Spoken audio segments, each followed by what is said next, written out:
सभी को सादर नमस्ते।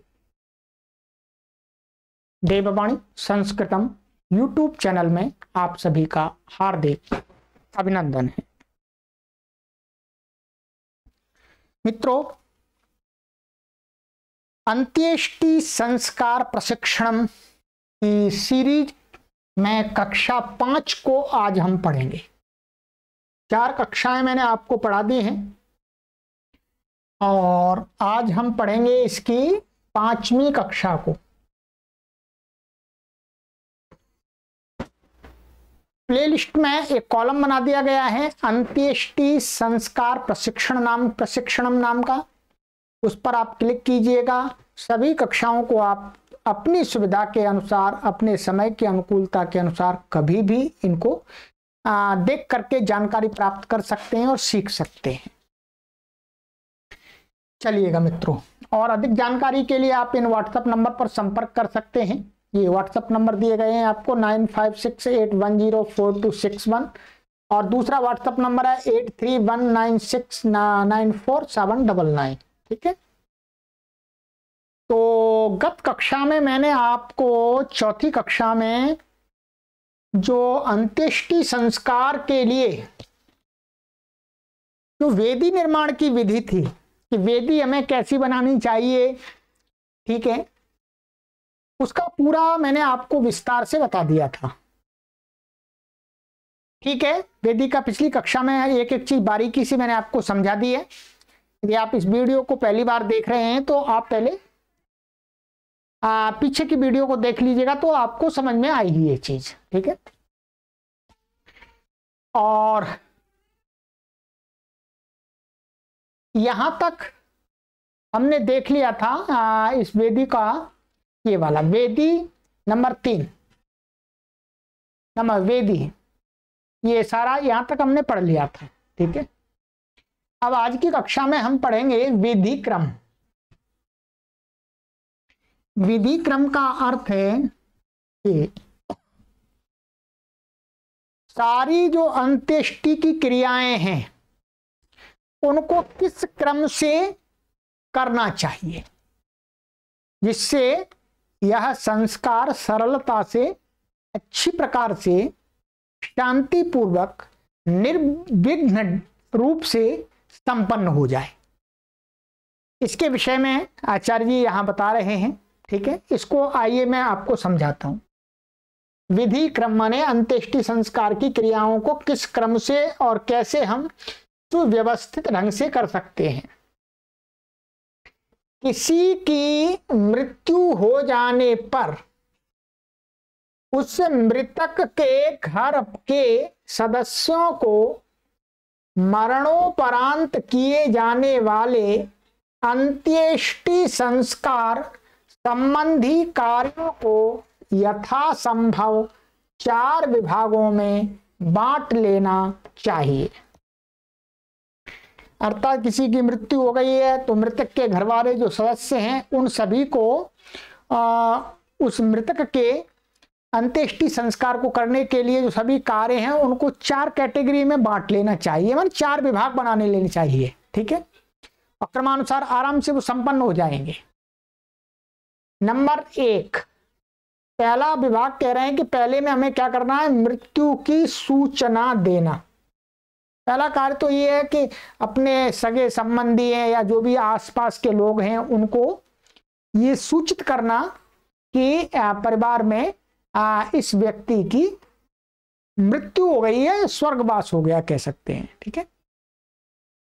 दूसरा विभाग कहते हैं अपेक्षित माने आवश्यक वस्तुओं को संग्रहित करना और उन्हें श्मशान स्थली तक पहुंचाना। ये दूसरे विभाग में हमें कौन से कार्य उनको रखने चाहिए कि जो अंत्येष्टि संस्कार के लिए जो पीछे सारी सामग्री आदि बताई है वो सारे आवश्यक सामानों को संग्रहित करना माने इकट्ठा करना, लाना। कुछ बाजार से लाने पड़ेंगे, कुछ और भी इधर उधर से जैसे भी ला सकते हैं उनको इकट्ठा करना सबसे, और उन्हें शमशान स्थली तक पहुंचाना। और उसमें से कुछ सामान को शमशान में ले जाना होता है, कुछ घर पर रखना होता है। जो पीछे बताया है आपको, ठीक है, अभी बताएंगे। तो इस प्रकार से ये दूसरा विभाग हमें कर लेना चाहिए विधि क्रम में इस अंत्येष्टि संस्कार के कार्यों को करने के लिए। और तीसरा विभाग बता रहे हैं महाराज जी, मृतक शरीर को स्नान आदि कराना और शव यात्रार्थ उसे व्यवस्थित करना। ठीक है, तीसरे का विभाग में कहा कि जो मृतक शरीर है उसको स्नान आदि कराना होगा।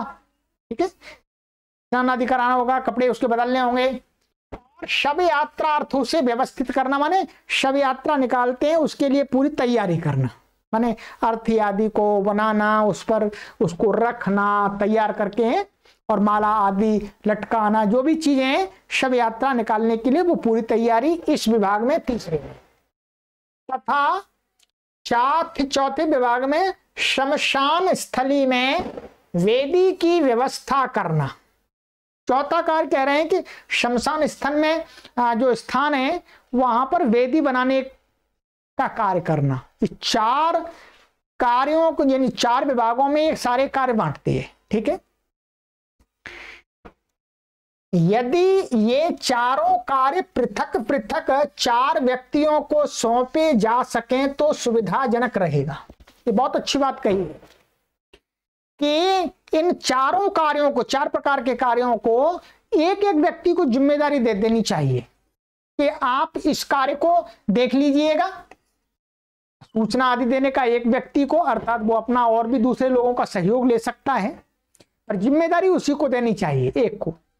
और दूसरे व्यक्ति को ये वाली जिम्मेदारी दे देनी चाहिए, आवश्यक वस्तुओं को संग्रहित करना और उन्हें शमशान स्थली तक पहुंचाना। तीसरे व्यक्ति को जिम्मेदारी देनी चाहिए कि भाई साहब आपको ये करना है, मृतक शरीर को स्नान आदि कराने की व्यवस्था करनी है आपको।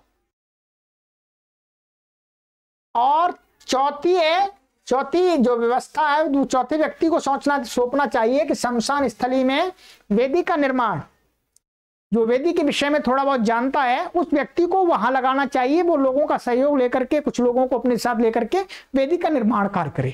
ठीक है, तो 4 व्यक्ति जिम्मेदार रख करके उन्हें ये सारे कार्य सौंपने चाहिए। ठीक है, चलिएगा। जब शव मंच का, अर्थात अर्थी, इसको कहीं पर ठटरी भी बोलते हैं ग्रामीण भाषा में, बुंदेली भाषा में, ठीक है, का सामान घर पर पहुंच जाए तो 2 व्यक्ति उसे तैयार करें और घर वाले मृतक शरीर को स्नान कराकर और उस पर चंदन आदि सुगंधित पदार्थों का लेप करके उसे नवीन शव वस्त्र कफन धारण करावे। ठीक है, इतना कर लेते पहले। कह रहे हैं अब चालू करने क्रियाओं को। कह रहे हैं जब शव मंच का, माने अर्थी का जो सामान घर पर आ जाए, अर्थी बनाने का सारा, तो क्या है 2 व्यक्ति उसे तैयार करें।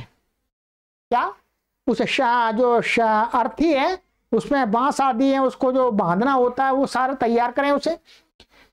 और घर वाले लोग हैं वो क्या है, मृतक शरीर को स्नान करावे और उस पर चंदन आदि का जो लेपन होता है, वो आदि सुगंधित पदार्थों का लेपन करना, और नवीन वस्त्र माने कफन होता है उसको धारण कराया जाता है, वो कार्य करें।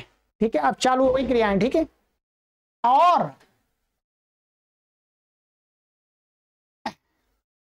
लपेट दें। कह रहे हैं माने उसको उड़ाया, जो कफन है उसको क्या है उसमें लपेट दें शरीर को, माने उस पर अर्थी पर बिछाएं और शव को रखें और फिर उसको ऊपर ऐसा कर देते हैं, फिर उसको ऐसे लपेट देते हैं, फिर रस्सी से बांध देते हैं उसको, डंडों को ऊपर से। ठीक है, डंडे तो नीचे होते हैं, ऊपर से रस्सी डंडों में बांध देते हैं। ठीक है,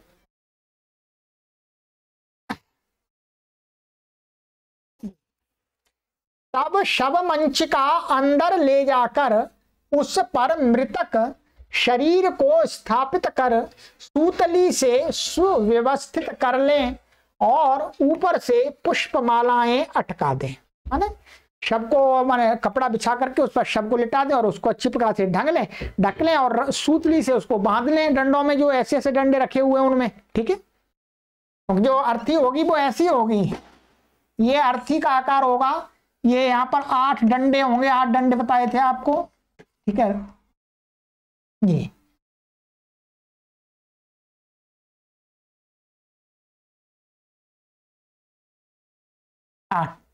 अब क्या है, ये अर्थी होगी, तो अब क्या यहाँ पर ये शव का या कपड़ा बिछाएंगे, जो कफन है उस पर शव लिटा देंगे इस पर, ठीक है।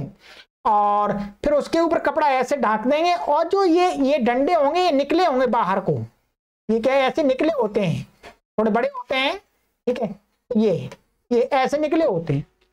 तो जब इस पर शरीर यहाँ पर मानिएगा ये शरीर है, ये शरीर हो गया, ये बॉडी हो गई आदमी की, जो भी शव है उसकी, ठीक है, ये पैर आदि जो भी मान लीजिए बॉडी हुई, इसको ढक देंगे। तो कपड़े को यहाँ से क्या है, प्रसूतली से ऐसे बांधते हैं, इसको ऐसे बांधते हैं कस करके ऊपर से, ठीक है, डंडों में, तो वो शरीर एकदम उसमें व्यवस्थित हो जाता है, इस बात को बता रहे हैं, ठीक है। तो ये ऊपर से क्या है, यहाँ पर मालाएं लटकाने, ऊपर माला डाल सकते हैं जब बांधने के बाद, और साइड में लटका सकते हैं, ठीक है, जो शोभा दे जिससे। आइएगा, जब कुटुंब परिवार के लोग और इष्ट मित्र जन पर्याप्त संख्या में एकत्रित हो जाएं तो शव यात्रा का आरंभ करें, ठीक है। ये सभी लोग जानते हैं, जब सभी लोग जिनको सूचना दी है उनमें से जो आ सकते हैं वो आ गए हैं, ठीक है, जो संभव है जिनका आना, तो पर्याप्त मात्रा में इकट्ठे हो गए हैं, तो फिर क्या है, फिर एकत्रित हो जाए, शव यात्रा का आरंभ करना चाहिए, अर्थात शव यात्रा निकालना। शव यात्रा प्रस्थान के बाद घर को धो पोंछ कर शुद्ध करें, ध्यान दीजिएगा, क्या है, शव यात्रा जैसे ही निकले, शव को घर से निकाला जाए तो उसके बाद में घर को साफ करना चाहिए, ठीक है, ध्यान दें, घर को साफ करना चाहिए। तो सभी लोग शमशान में नहीं जाते हैं, कुछ लोग वहां घर पर भी रह जाते हैं, माताएं बहनें वो रहती हैं, वो घर पर ही रह जाते हैं। तो क्या है, धो पोंछ कर शुद्ध करें घर को। घर में महिलाएं तथा रोगी वृद्ध आदि भी स्नान वस्त्र प्रक्षालन से शुद्ध हो जाएं। ध्यान देंगे कि जो घर में लोग रहें, वृद्ध जन है वो जा नहीं सकते शमशान घाट में, अथवा रोगी है कोई नहीं जा सकता है, ठीक है, माताएं बहनें नहीं जाती हैं प्राय करके, अब तो जाती भी हैं, वर्तमान में जाती भी हैं, पर सभी नहीं जाती हैं। तो जो भी घर में रह जाएं वो स्नान आदि कपड़े आदि सब अपने धो लें, ठीक है। छोटे बच्चों को भी स्नान करावें, छोटे बच्चे घर में हैं तो उनका भी स्नान करावें। तत्पश्चात होम की तैयारी करें, माने घर पर होम की तैयारी भी करनी है, ठीक है, तो घर पर भी होम होना है घर की शुद्धि के लिए, ठीक है। ये हो गया। अब यहां पर ध्यान देंगे, आइएगा, ये उधर शव यात्रा के शमशान स्थली पहुंच जाने पर शव मंचिका को किसी शुद्ध स्थान पर रख दें। अब जो शव यात्रा में जो लोग जा रहे हैं वो क्या करें, जब शमशान स्थली में पहुंच जाएं तो वहां पर किसी ऊंचे स्थान पर, अच्छे स्थान पर है, झाड़ू पोंछा जहां लगा हो, साफ हो, वहां पर उस अर्थी को रख दें शव की, ठीक है। यहाँ पर ये ध्यान देंगे, यहाँ पर इन्होंने ऐसा नहीं लिखा है, आप इससे कोई परेशानी नहीं है। जब शव यात्रा निकालते हैं, अर्थी को उठा करके ले जाते हैं, तो उस समय आप मंत्रों का पाठ कर सकते हैं, सभी लोग मंत्र का पाठ कर सकते हैं, गायत्री मंत्र का पाठ कर सकते हैं, ठीक है। और आपका त्र्यंबकम यजामहे सुगंधिम पुष्टिवर्धनम उर्वारुकमिव बंधनान मृत्योर्मुक्षीय मामृतात्, इसको बार बार पढ़ सकते हैं। स्वस्ति वाचन के मंत्र पढ़ सकते हैं आप शांतिकरण के मंत्र पढ़ सकते हैं, ठीक है। मैं ये आपको बाद में बताऊंगा, अभी पुस्तक की सामग्री को पढ़ा रहा हूं, ठीक है। तो ये मंत्रों का पाठ जब शव यात्रा जा रही है उस समय हम बोलते हैं राम नाम सत्य है, राम नाम सत्य है, तो राम नाम सत्य है, इसके साथ साथ में ओम भूर्भुवः स्वः तत्सवितुर्वरेण्यं भर्गो देवस्य धीमहि धियो यो नः प्रचोदयात्। ये कुछ वेद के प्रसिद्ध अच्छे मंत्र हैं, उनको आप पढ़ सकते हैं। इनको मैं आपको अगली आगे की वीडियोज में बता दूंगा कि आप इन मंत्रों का पाठ करें, ठीक है, जिससे वातावरण शांतिमय होता है और एक अच्छा वाइब्रेशन बनता है।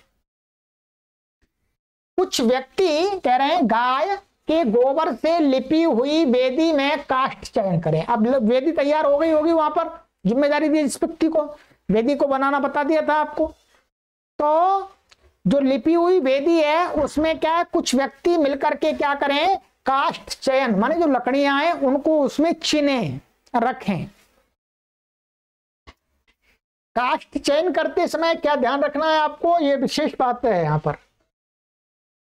कहते हैं काष्ठ चयन करते समय बीच बीच में फूस फूस के साथ साथ थोड़ा कपूर भी धरते जाएं। वेदी में क्या करेंगे, पहले नीचे लकड़ी रखते जाएंगे, जैसे साइज की होंगी उसी साइज की, तो और बीच बीच में क्या है, लकड़ी रखी फिर फूस रख दिया।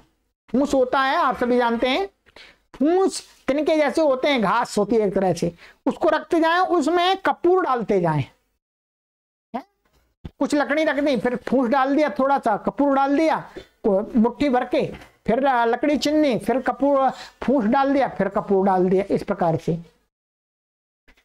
कुछ व्यक्ति अलग एक चूल्हा जलाकर उस पर घृत गरम कर छान कर उसमें चंदन चूरा, अगर तगर का चूर्ण, केसर, कस्तूरी और कपूर आदि सुगंधित द्रव्य मिलावे। ठीक है जी, कह रहे हैं ये जो सारा सामग्री है उसको कह रहे हैं कि एक दो आदमी मिलकर के चूल्हा बनाए, ठीक है, साइड में, और चूल्हे पर जो घृत है उस घृत को किसी भगोने आदि पात्र में गर्म करें। ठीक है, और उसमें ये जो घी है उसमें क्या है, जो ये चंदन का चूरा बताया था, अगर तगर है, केसर, कस्तूरी है, कपूर आदि जो सुगंधित द्रव्य उनको मिला दें और उस घृत को पात्रों में ले लें। पात्रों माने हमारे पास बाल्टियां होंगी तो बाल्टियों में ले सकते हैं, उसको डाल सकते हैं। ठीक है, गर्म करके, गर्म बहुत खौलाना नहीं है, उतना ज्यादा खौलाना नहीं चाहिए, थोड़ा पतला हो जाए, मतलब वो तरल हो जाए।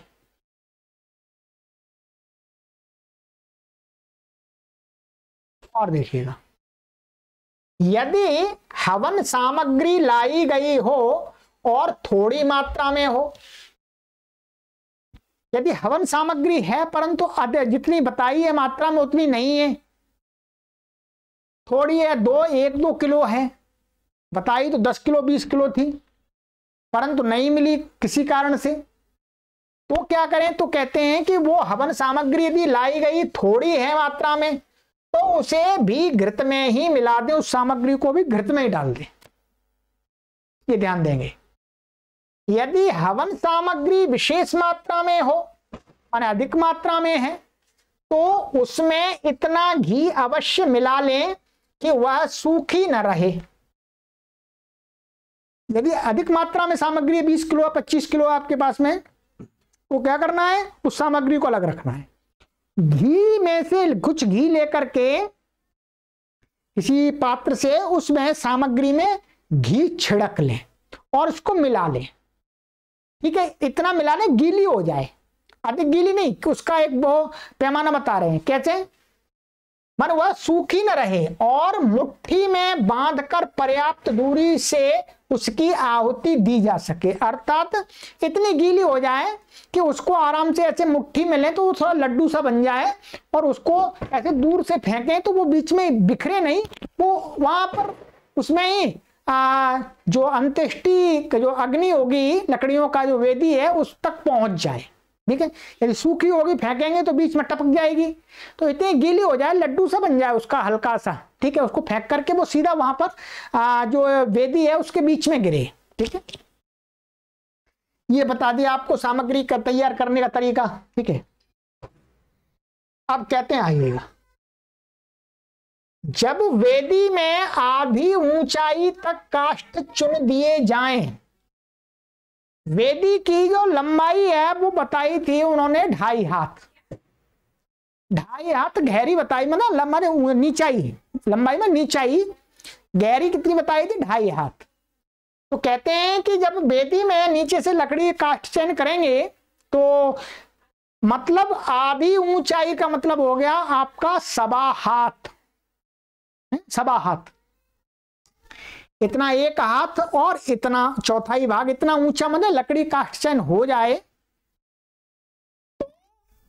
उन पर मध्य में मृतक शरीर को स्थापित करे, माने इतनी ऊंची लकड़ियों को चयन करने के बाद में उस मृतक के शव को उन लकड़ियों पर रखना है।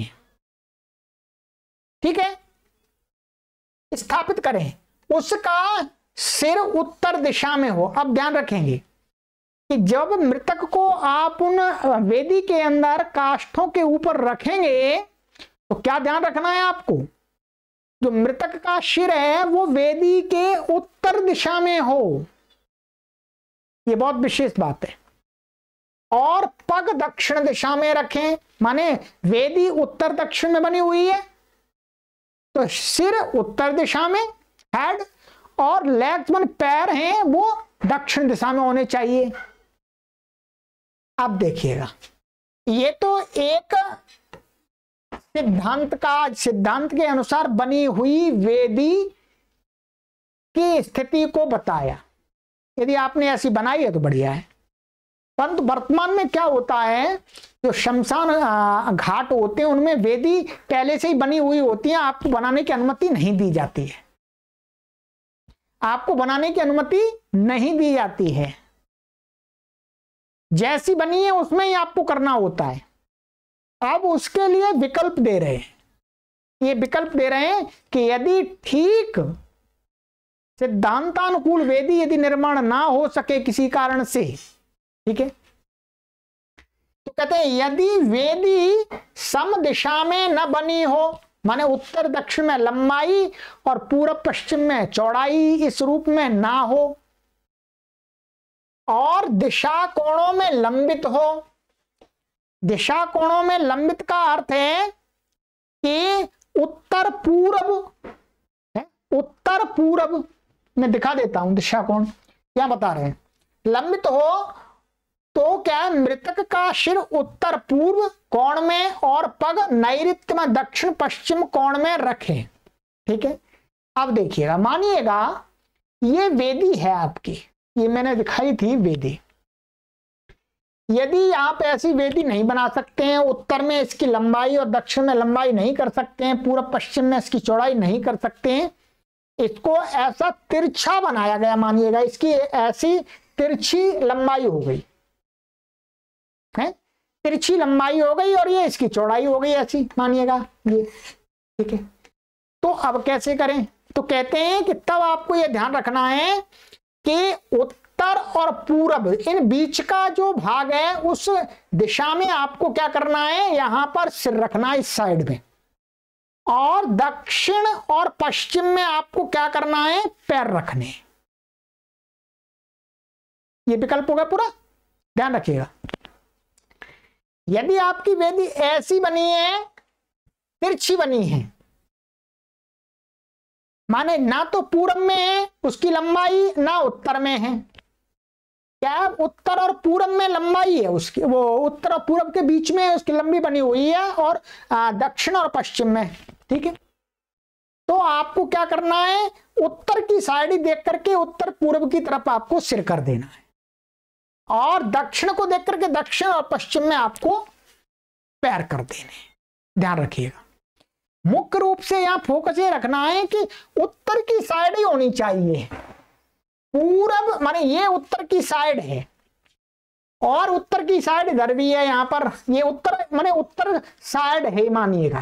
ठीक है, और इधर की ये दक्षिण साइड मानी जाएगी एक तरह से। ठीक है, तो ये विकल्प बताया कि भाई आप ऐसा ऐसा करिएगा, यदि वेदी शम में नहीं है तो आइएगा, वही कहा यहां पर। देखिए,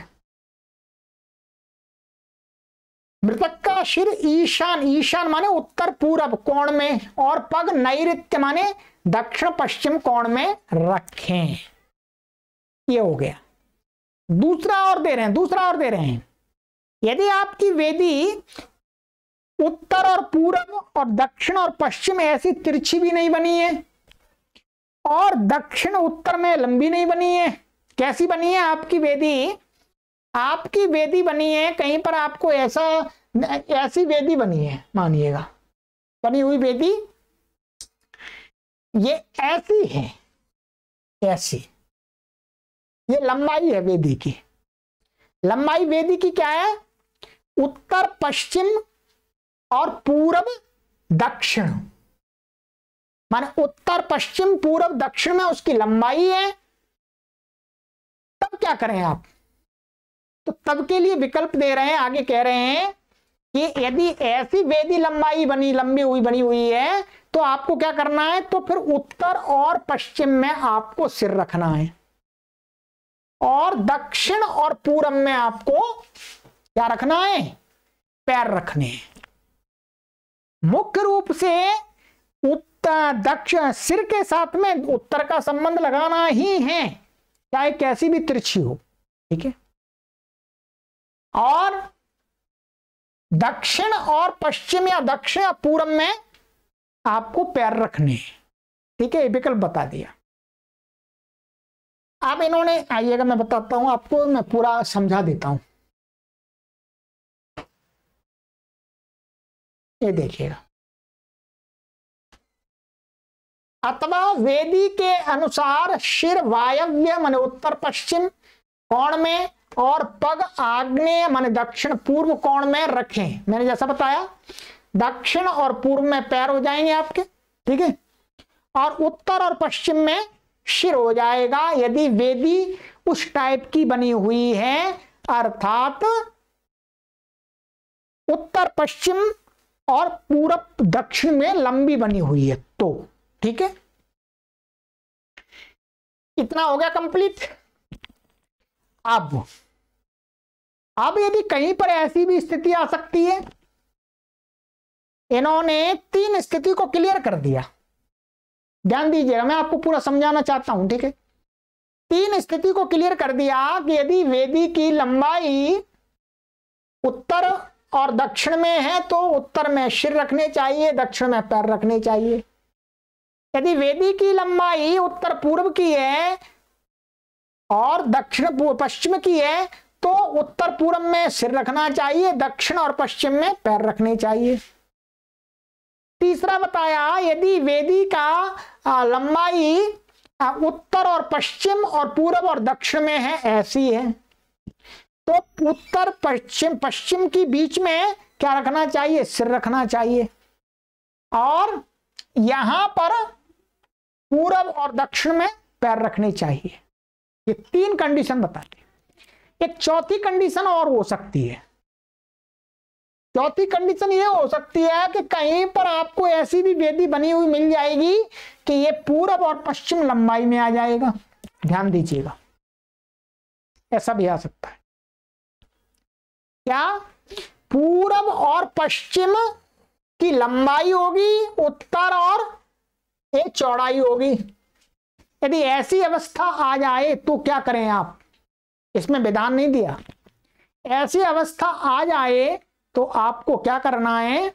आपको पूरब में सिर करना है और पश्चिम में आपको पैर करने हैं। ये ध्यान रख लीजिएगा। क्या?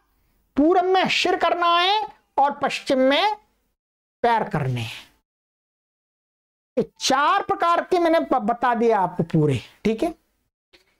सबसे सिद्धांत के अनुसार तो यही वेदी है कि उत्तर और दक्षिण में।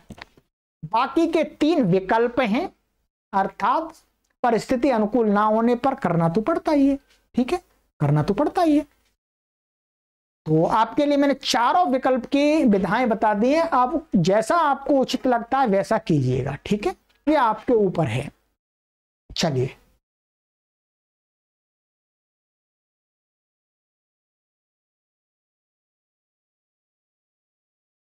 ये आ गया। अब कहते हैं आचार्य जी, सिर वाला भाग थोड़ा ऊंचा तथा पग की ओर का भाग थोड़ा नीचा रखें। जब काष्ठ का चयन करेंगे तो ये ध्यान रखना है, सिर जिस साइड में रखना है हेड, उस साइड में थोड़े से ऊंचे काष्ठ रखने चाहिए, सिर ऊंचा रखना चाहिए, पैर थोड़े नीचे, माने थोड़ा ढलान में होना चाहिए, पैरों की तरफ ढलान में होना चाहिए, जो शव का शरीर है, जो शव है, ठीक है। तत्पश्चात मृतक शरीर के सिर तथा छाती पर भारी काष्ठ स्थापित करें। माने फिर जो उसको लेटाने के बाद में सिर ऊंचा करके थोड़ा सा, और उसको ध्यान रखेंगे कैसा लेटाएंगे, ऐसा लेटाएंगे, चित्त छाती ऊपर रहेगी, पीठ नीचे रहेगी, ध्यान रखेंगे, उल्टा ना लिटाएं, ठीक है। तो क्या करना है, फिर उस छाती के ऊपर, शरीर के सिर के ऊपर मोटे मोटे काष्ठ रखने हैं, मोटी मोटी लकड़ियां रखनी होती हैं, ध्यान रखिएगा। ये शरीर को बहुत अच्छे प्रकार से भस्मीभूत बनाने का एक सिद्धांत है, विज्ञान है। और शेष शरीर को चंदन और पलाश आदि के पर्याप्त काष्ठों से व्यवस्था पूर्वक ढक दें, ऊपर से उसको ढक दें सारे, बाकी के भाग को भी, पैर हैं, ठीक है, साइड हैं, वो सारे, पेट है, हाथ हैं, सभी को लकड़ियों से, जो दूसरी पलाश की, चंदन की जो लकड़ियां हैं अथवा दूसरी लकड़ियां हैं, उन लकड़ियों से वेदी से 1 बालिस्त ऊपर तक काष्ठ चिन्ह, ध्यान रखें। वेदी बनी होगी जमीन पर, ऐसी वेदी इतनी ऊंची है, कहते हैं कि वेदी का जो ऊपर का जो भाग है उससे 1 बालिस्त, लगभग 9 इंच उस वेदी से ऊपर और काष्ठ आपको चिन्हने हैं, मतलब ऊपर ऐसे ऐसे लगा देने हैं। ये है वेदी, अब मानिएगा ये वेदी है, ये वेदी का ऊपरी भाग है। तो इससे ऊपर 1 बालिस्त और ऊंची लकड़ियां छिन्नी है, ध्यान रखिएगा। कितना हो जाएगा, लकड़ियों की लंबाई 2.5 हाथ तो गहरी है, और 1 बालिस्त और आ जाएगी, लगभग मान लीजिएगा आप 3 हाथ के करीब काष्ठ चयन होगा ऊंचा, ठीक है। चलिएगा, ये हो गया। व्यवस्था पूर्वक बने क्रम से अच्छा तरीके से चिन्ह करके, ऐसे फेंकना दे लकड़ियों को, ये कह रहे हैं। वेदी से 1 बालिस्त ऊपर तक काष्ठ चिन्ह, बाहर से भी खाली स्थानों में फूस, फूस माने भाई फूस है, और कपूर रख दें, माने साइड में जो खाली स्थान बचे रहते हैं लकड़ियों में दरार, उनमें क्या फूस भर दें, उसमें ऐसे पकड़ पकड़ के उसमें भर दें चारों तरफ से, और कपूर डाल दें उनमें, ठीक है। अब देखिएगा, यदि अब विकल्प बता रहे हैं, ठीक है। यदि शमशान स्थली में वेदी बनी हुई ना हो और उस समय बनाना भी संभव ना हो, तो सामान्य दाह स्थान को ही पूर्वतः झाड़ बुहार कर गाय के गोबर से लिपवा लें और उसी पर पूर्ववत काष्ठ आदि का चयन करें। ध्यान दीजिएगा, जैसी कि वर्तमान में परिस्थिति बन चुकी है, शहर आदि में सब जगह यही बन चुकी है कि प्राय करके आप वेदी खोद नहीं सकते हैं। शमशान घाट में तो वेदी नहीं खोद सकते आप, वहां तो तैयार होती है पहले से। तब क्या करें, तब की इन्होंने बता दिया, तब आप ऐसा करें, जो वेदी है, जिस भी वेदी में आपको अंत्येष्टि संस्कार करना है मृतक शव का, तो उसको अच्छी प्रकार से झाड़ लें, झड़वा लें, लेपन करा दें गौ आदि का, ठीक है। उस पर ही काष्ठों का चयन करें, बस यही है। आप कह रहे हैं ये हो गया। तदनंतर घृत का दीपक प्रज्वलित कर, अब कह रहे हैं अब आगे की क्रिया चलने लगी, ठीक है। तो यहां तक आगे की वीडियो में बताऊंगा आपको, ठीक है। अब आज की कक्षा में हम इतना ही रखेंगे, ठीक है। अब ये यहां तक क्या है, मृतक के शरीर का हमने वेदी में रख दिया, वेदी के अंदर चयन कर दिया, उसको स्थापित कर दिया। अब यहां से आगे उसके दाह कर्म को आरंभ करेंगे। अब यहां से आगे दाह कर्म माने उसको भस्म करने की विधि आरंभ होगी, ठीक है। तो इसको मैं आगे की कक्षा में बताऊंगा, ध्यान पूर्वक सुनिएगा। मैं पूरा प्रयास कर रहा हूं कि आपके मन में जो प्रश्न हैं उनका उत्तर मैं अपनी तरफ से ही पहले ही दे दूं, ठीक है। और आपकी सुविधा अनुसार आप अपनी अनुकूलता से इस अंत्येष्टि संस्कार को संपन्न अच्छी प्रकार से करा सकें वर्तमान परिस्थितियों में भी। ठीक है, इन्होंने एकदम स्पष्ट लिख दिया है कि यदि शमशान घाट में वेदी आप नहीं बना सकते हैं, पहले से ही बनी हुई है, तो फिर आपको यही करना होगा कि उसी की सफाई आदि करके और जो आपके पास में सामग्री लकड़ियां आदि हैं उनका चयन आप वैसे ही करें, वैसे ही करें। ठीक, तो ये हो गया। चलिएगा आगे की कक्षा में अब घृत आदि का दीपक जलाना और फिर उसमें अग्नि प्रज्वलित करना, ठीक है, तो वो आगे की कक्षा में हम बताएंगे। और फिर इसके जो मंत्र हैं, मंत्रों का मैं पूरा पाठ करके आपको बताऊंगा। एक बार एक वीडियो में पूरा मंत्रों का पाठ भी दिया जाएगा, फिर मंत्रों का आपको उच्चारण भी सिखा दूंगा। ठीक है, और फिर इसके बाद में इसमें प्रश्नोत्तर हैं, शंकाएं हैं, बहुत सारे लोगों की शंकाएं हो सकती हैं, उनका जो लगभग 40 के करीब शंका प्रश्न और उत्तर हैं उनको भी मैं आपके समक्ष प्रस्तुत करूंगा। चलिएगा मित्रों, आपसे निवेदन है कि आपको लगता है कि ये हिंदू संस्कृति के लिए और हिंदू धर्म को मानने वाले लोगों के लिए जानकारी, अच्छी जानकारी है, सबको होनी चाहिए, प्रत्येक हिंदू को होनी चाहिए है।